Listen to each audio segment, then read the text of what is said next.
자, 오늘 하나님의 말씀은 구약성경 752페이지에 적혀 있는 에스더서 2장의 말씀입니다. 에스더서 2장 16절에서 18절까지의 말씀입니다. 우리 에스더서 2장 16절에서 18절까지의 말씀, 우리 한 목소리로 하나님의 말씀을 같이 읽도록 하겠습니다. 시작. 아하수에로 왕의 제7년 10월 곧 데벳월에 에스더가 왕궁에 인도되어 들어가서 왕 앞에 나가니 왕이 모든 여자보다 에스더를 더 사랑하므로 그가 모든 처녀보다 왕 앞에 더 은총을 얻은지라. 왕이 그의 머리에 관을 씌우고 와스디를 대신하여 왕으로 삼은 후에 왕이 크게 잔치를 베푸니 이는 에스더를 위한 잔치라. 모든 지방관과 신하들을 위하여 잔치를 베풀고 또 각 지방의 세금을 면제하고 왕의 이름으로 큰 상을 주니라. 하나님의 말씀입니다. 아멘. 이 시간 우리 시온 찬양단 저 높은 곳을 향하여 하나님 앞에 찬양 드릴 때 우리도 마음속으로 같이 찬양 드리도록 하겠습니다. 언제 들어도 참 귀한 찬양입니다. 또 우리의 인생길을 가장 또 간단하게 요약해 놓은 그런 가사인 것 같습니다. 저 높은 곳을 향하여 우리 날마다 나아가고 있지요. 자, 이 시간 잠깐 기도하겠습니다. 하나님, 생명의 말씀을 깨닫게 해주시는 성령께서 이 시간도 밝은 조명 우리의 마음에 비춰주시고 또 선포되는 말씀 위에 기름 부으셔서 능력의 말씀, 회복의 말씀, 우리의 영을 살리는 말씀만이 전해지게 하여 주시옵소서. 예수님의 이름으로 기도합니다. 아멘. 자, 성경에는 66권이라는 많은 책들이 있습니다.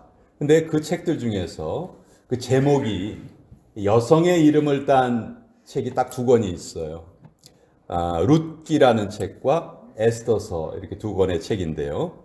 2권 모두 참 내용이 흥미롭고 또 은혜롭습니다. 룻은 이방 사람이었어요. 모압 여인이었지만 유대 땅 베들레헴으로 이사 와서 살게 되죠. 그리고 다윗의 조상이 되어서 예수님의 족보에 오르는 그런 영광을 누렸던 사람이 룻이라는 여인입니다. 이와는 정반대로 에스더는 유대인이었지만 이방 땅, 페르시아 땅에 살게 되죠. 그리고 또 그곳에서 유대인 민족 전체를 살려내는 그 일에 또 쓰임을 받았어요. 자, 우리 지난주에 최근에는 이제 매주 에스더서를 한 장씩 우리 같이 살펴보고 있는데 지난주 1장에서는 아하수에로 왕의 왕비였던 와스디가 폐위가 되는 그 과정을 우리가 살펴봤습니다. 이제 오늘 2장은 그 와스디를 대신해서 주인공인 에스더가 왕비가 되는 과정인데요. 그 과정이 어떻게 진행이 되는지 또 여러분과 함께 살펴보겠습니다. 2장 1절을 보면 그 후에 이렇게 시작해요. 에스더서는 특징이 있는데요. 각 장마다 시작되는 1절은 대부분 시간을 우리에게 알려줘요. 그 후에, 그날 밤에, 언제, 이런 식으로. 2장도 그 후에 이런 말로 시작이 돼요. 근데 이 그 후에란 말이 우리가 1장을 읽은 후에 바로 2장을 읽기 때문에 와스디가 폐위된 그 이후에 직후에 벌어진 일로 오해하기가 쉬운데요. 그렇지 않습니다. 에스더서 1장과 2장 사이에는 3년의 시간 간격이 있어요. 이 3년의 기간 동안 무슨 일이 있었나? 여러분, 지난주에 우리 아하수에로 왕이 잔치를 187일 동안이나 벌리죠. 오랜 기간 동안 잔치를 벌였던 이유가 뭐예요? 전쟁을 앞두고 그 자기 장군들을 격려하려고 그렇게 오랜 기간 잔치를 했잖아요. 그래서 이제 그리스하고 이제 전쟁을 치르려고 했는데 이게 언제 있었던 일이냐면 아하수에로 왕 3년에 있었던 일이에요. 왕이 되고 나서 3년 후에 이런 잔치를 길게 벌이고 그리고 실제로 전쟁을 합니다. 이 전쟁이 아주 유명한 전쟁이었는데요. 여러분 혹시 영화 중에서 300이라는 영화가 상영된 적이 있었는데 그 다음 화면 좀 한번 넘겨주세요. 영화 포스터가 이렇게 돼 있어요. 이 300이라는 이 영화가 바로 이 페르시아의 아하수에로 왕과 그리스와의 전쟁에 관한 이야기예요. 사실 여기 300의 주인공들은 누구냐 하면 그리스 군사가 아니고 스파르타 군사입니다. 근데 이 스파르타 군사 300명이 페르시아의 대군이 쳐들어왔는데 이 300명이 정말 목숨을 걸고 싸워요. 그래서 결국 이 300명이 다 죽어버립니다. 다 죽기는 했지만 이 일이 이제 잠자고 있던 그리스 사람들 깨우는 거예요. 저 300명이 죽기를 무릅쓰고 다 싸워가지고 비록 지기는 했지만 우리를 지켜내려 했는데 우리가 이렇게 그냥 가만히 있어서는 안 되겠다. 그래서 저 300명이 죽음으로 인해서 그리스 전체가 단결을 하게 돼요. 그리고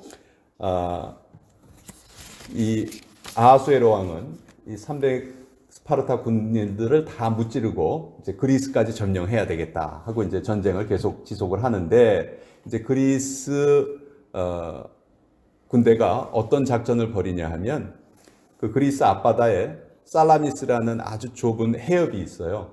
근데 그곳으로 페르시아 군대를 전부 다 유인을 합니다.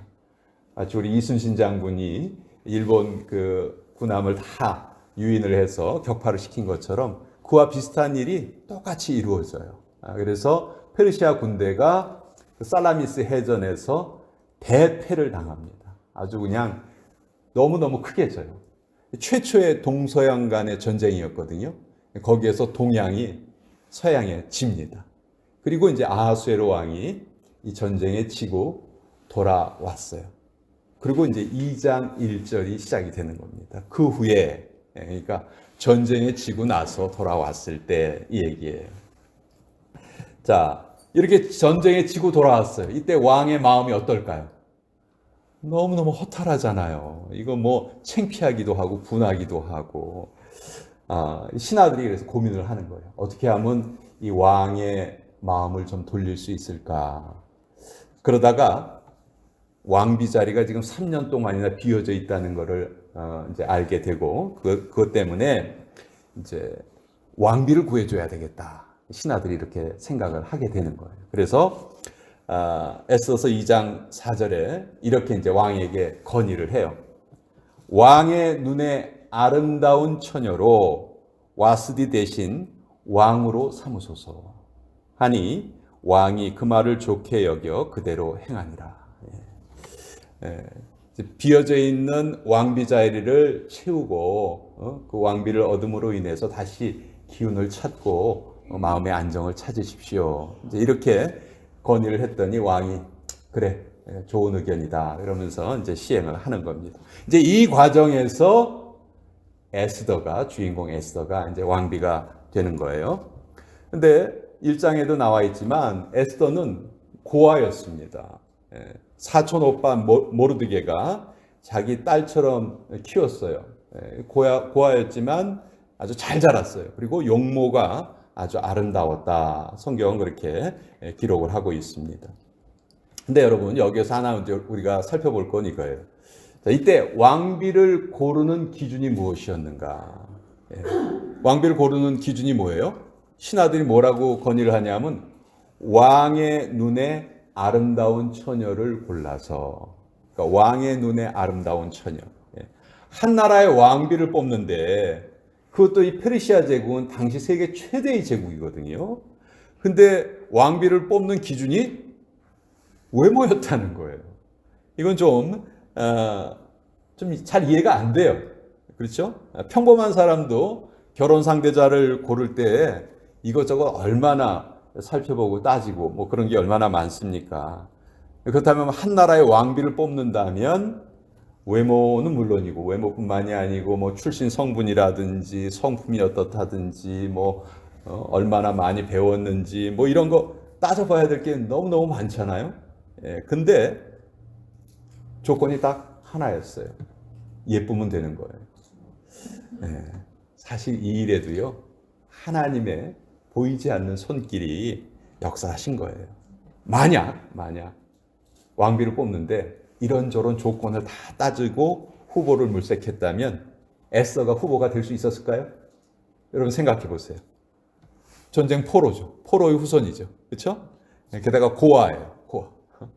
뭐 내세울 게 아무것도 없는 거예요. 그러니까 아마 후보에 들어가지도 못했을 거예요. 이런저런 조건을 달았다면.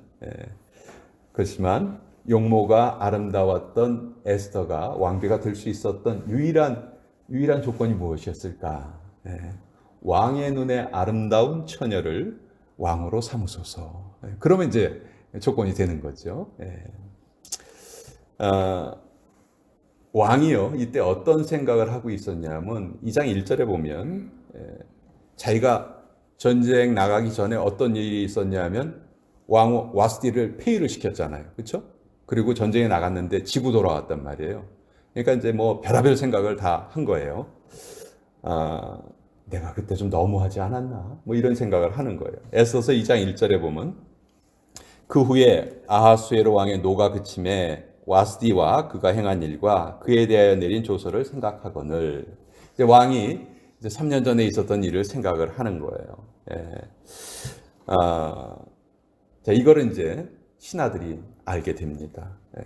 이때 왕비를 폐위하시옵소서. 이거 누가 말한 거예요? 신하들이 건의한 거잖아요. 신하들이 건의했는데 지금 왕이 그때 내가 좀 너무한 거 아니야? 이런 생각을 하고 있어요. 그러면 그 화가 누구에게 미칠까요? 그때 누가 그러라고 그랬지? 신하들이 그러라고 그랬지? 요놈들을 그냥 하면서 그 화가 자기들에게 미칠 가능성이 있었거든요. 그러니까 안 되겠다. 빨리 그 와스디보다도 더 예쁜 처녀를 구해서 왕비로 삼아야 되겠다. 그래야 왕의 마음이 누그러지겠다. 이렇게 이제 생각을 한 거죠. 자, 이래서 이제 페르시아 전국에서 용모에 자신이 있다 하는 여성들이 이제 다 모였어요. 수산궁으로 다 모였습니다. 에스더도 그 중에 같이 있었어요. 근데 에스더가 이때 자기가 유대인이라는 사실을 전혀 밝히지 않습니다. 에스더서 2장 10절에 보면 이렇게 기록되어 있어요. 에스더가 자기의 민족과 종족을 말하지 아니하니 이는 모르드게가 명령하여 말하지 말라 하였습니다. 자기를 딸처럼 키워줬던 그 사촌 오빠 모르드게가 네가 유대인이라는 거 절대로 얘기하지 말아라. 이렇게 단단히 일러주었어요. 이걸 보면 우리가 뭘 알 수 있냐면 당시 페르시아 제국에서 유대인들의 위치가 어떠했는지를 우리가 알 수 있는 거예요. 말하지 않는 것이 훨씬 더 좋았다는 것은 유대인들이 그만큼 이렇게 천하게 취급을 받았다는 것이죠. 역사가 요세푸스가 이때 있었던 일을 기록으로 남기는데요. 이때 모였던 그 처녀들의 숫자가 약 400명 정도가 모였다고 해요. 이 400명이 이제 1년 동안 이제 자기를 준비하고 왕에게 이제 나아갑니다. 근데 기회는 딱 한 번뿐이에요. 왕이 그 처녀를 다시 부르지 않으면 그걸로 끝입니다. 그러니까 단 한 번의 만남에 왕의 눈에 싹 들어야 되는 거예요. 그러니까 준비를 대충 하는 게 아니고 어마무시하게 합니다. 얼마나 하냐면 12달을 12달. 처음 6달은 몰약 기름으로 자기를 단장을 하고 다음 6달은 향품과 화장품으로 자기 몸을 가꾸었습니다. 그리고 왕에 나아가는 당일날, 그날은 말할 필요가 없었겠죠. 화려한 드레스도 입었을 것이고, 속눈썹도 달고, 분칠하고, 귀걸이, 코걸이, 목걸이, 별의별 거 다 했을 거예요. 왕에게 어떻게 하면 이쁘게 보일 수 있을까? 그날 한 번밖에 기회가 없으니까. 그리고 이때 이 일을 관장하던 관리들이 이들이 필요하다고 하면 뭐든지 다 구해줬어요. 에스더서 2장 13절에 보면 처녀가 왕에게 나아갈 때에는 그가 구하는 것을 다 주었다. 뭐든지 다 구해줘 주는 거예요. 필요하다고 하면 다 해주는 거예요. 저는 이 대목을 읽으면서 그런 생각이 좀 들었어요. 일개 피조물에 불과한 페르시아 왕에게 잘 보이려고 그것도 단 하루 왕을 만나는데 1년이란 긴 시간을 이렇게 많은 사람들이 준비를 하잖아요. 근데 우리는 만왕의 왕이신 하나님을 만나는 준비를 얼마나 정성스럽게 잘하고 있는가. 정말 이 처녀들처럼 몸과 마음을 정결하게 잘 가꾸고 있는가. 그런 생각이 좀 들었어요. 자, 이때 에스더는 좀 구별되게 행동을 합니다. 왕에게 나아가는 날이 됐어요. 이제 에스더의 차례가 된 거예요. 근데 에스더는 다른 사람들은 뭐 이거저거 막 구해달라고 하는데 에스더는 그것을 다 거부합니다. 그냥 딱 필요한 것 몇 가지만 달라고 해요. 15절에 보면 에스더가 왕에게 나아갈 때 궁녀를 주관하는 내시 헤게가 정한 것 외에는 다른 것을 구하지 아니하였으나 모든 보는 자에게 사랑을 받더라. 다른 처녀들에 비해서 덜 꾸몄어요. 꾸미지 않았어요. 근데 에스더는 더 빛이 난 거죠. 그래서 에스더를 보자마자 이 아하수에로 왕이 그냥 확 마음이 끌린 거예요. 우리가 오늘 읽은 17절에 보면 왕이 모든 여자보다 에스더를 더 사랑하므로 그가 모든 처녀보다 왕 앞에 더 은총을 얻은지라. 이 대목에서 역시 여자는 나처럼 이쁘고 봐야 돼. 여러분 이렇게 생각하시면 안 돼요. 지금 에스더가요 이 자리에 온 것은 자기 자신의 의지대로 온 게 아니에요.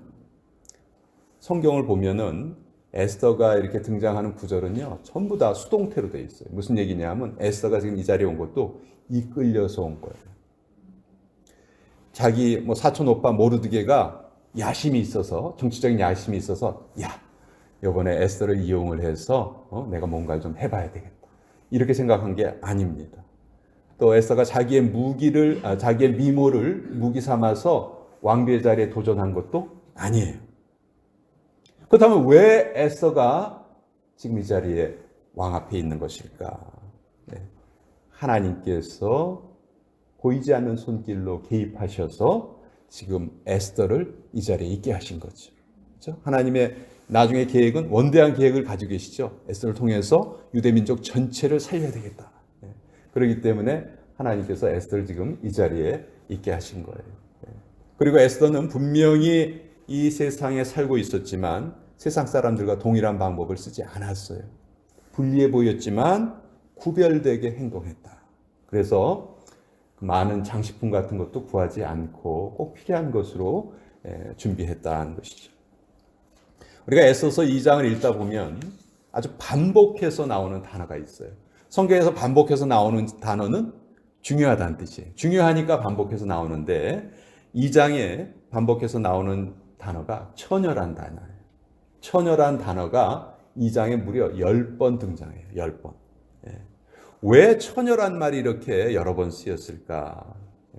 저는 이것이 우리 하나님 믿는 성도들의 정결함을 상징하는 단어다. 그렇게 생각을 해요.